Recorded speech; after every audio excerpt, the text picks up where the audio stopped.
Ya. Yap. Orang tua pasangan hubungan saudara atau incest di Kabupaten Rejang Lebong, Bengkulu dihukum cambuk.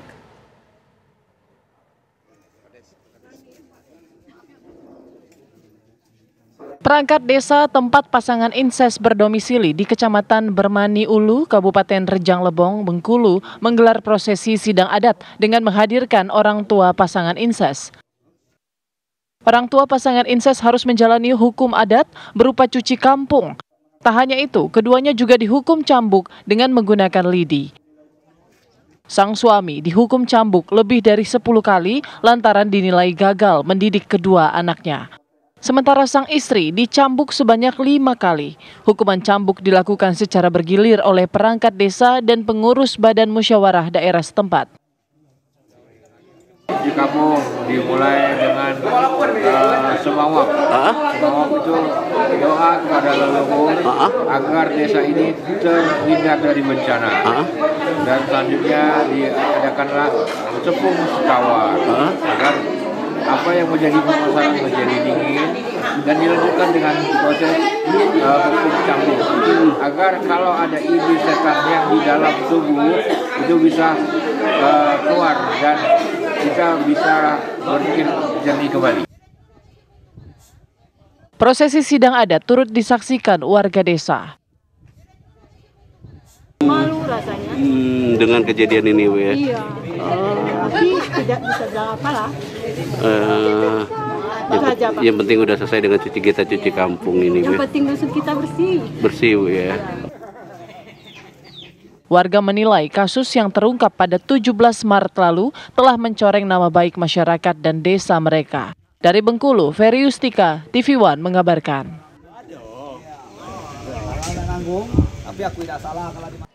Lantas kenapa proses hukum adat akhirnya dijalankan untuk pasangan hubungan sedarah di Bengkulu? Kami sudah tergabung bersama dengan Bapak Ahmad Faizir selaku Ketua Badan Musyawarah Adat Rejang Lebong, Bengkulu. Selamat siang Pak Faizir. Selamat siang. Pak Faizir, mungkin bisa dijelaskan Pak, ini kabarnya dilakukan sidang ataupun pemberian hukum adat begitu kepada pasangan hubungan sedara. Awal mula ceritanya seperti apa Pak?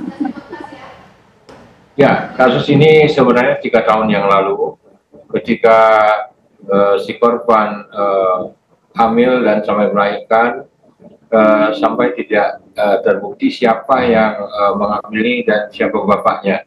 Ini kasus yang kedua 3 kali, akhirnya si korban hamil dan kekuburan kembali.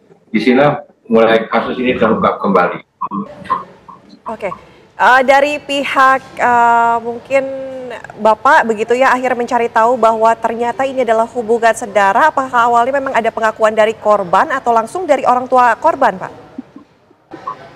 Ya, jadi proses ini diketahui kejadian kedua ini bahwa ketika keguguran dibawa ke Puskesmas dan ditangani ke Polsek, akhirnya si korban mengakui yang pelakunya adalah kakaknya sendiri.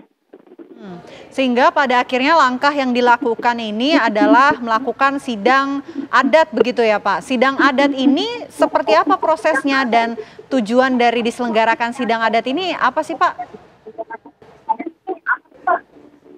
Jadi sidang adat ini seharusnya setiap kasus asusila di Kabupaten Rejang Lebong dilakukan cuci kampung. Tapi ini prosesnya panjang juga karena harus bekerjasama dengan kepolisian. Bahwa polisi sudah menangkap si pelaku dan korban masih tinggal dengan orang tuanya. Bersama dengan DP3A, kami berdiskusi dan akhirnya terjadi sebuah negosiasi bahwa cuci kampung ini harus dilaksanakan dan orang tua bersedia menandatangani surat perjanjian untuk cuci kampung. Dari proses disumpah di dalam masjid sampai dia menyatakan bersalah dan diadakan proses adat itu yang diritual oleh piawang atau dukun, akhirnya dilanjutkan dengan cuci kampung, tawar selingin, nanti dan hukum cambuk.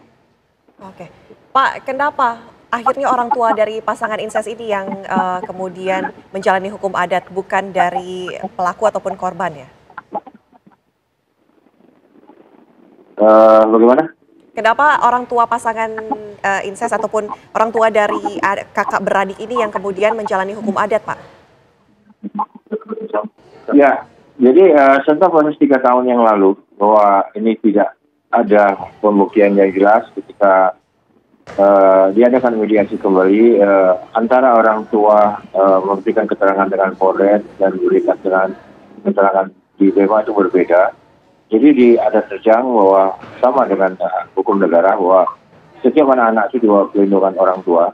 Ketika orang tuanya lalai untuk melaksanakan pengawasan terhadap anak-anaknya dan anak-anaknya tinggal satu rumah, berarti orang tua lah yang menjadi tanggung jawab. Dan titik tolak permasalahan ini kok sampai tidak mengetahui apa yang dilakukan oleh anak sendiri, sementara anaknya sendiri, baik pelaku dan korban itu masih tinggal di satu rumah. Oleh karena itu orang tua lah yang dicambuk dalam permasalahan ini.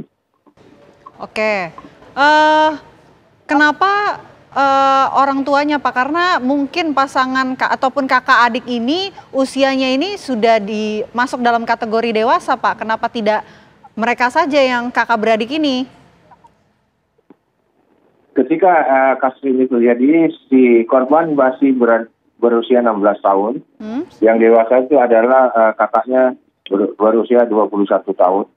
Jadi si korban masih dalam usia anak-anak.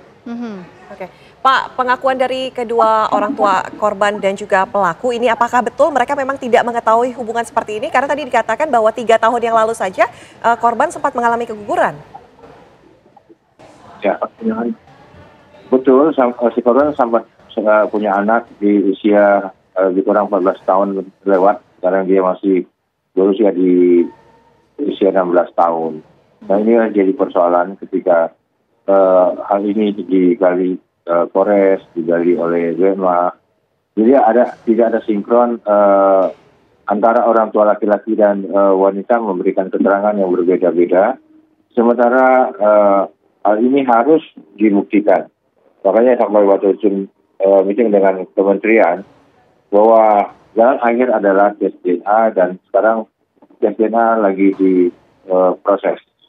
Oke, baik. Terima kasih banyak Pak Ahmad Faizir atas penjelasannya. Terima kasih atas waktunya di Apa Kabar Indonesia siang. Selamat siang Pak. Assalamualaikum warahmatullahi wabarakatuh. Ya, sama-sama. Terima kasih kepada TV One yang telah membuat Zoom meeting ini. Kami sangat terima kasih. Baik, terima kasih Pak. Informasi yang jelas tentang kita ini bisa tersebar secara jelas dan benar. Baik, terima kasih Pak Ahmad. Selamat siang.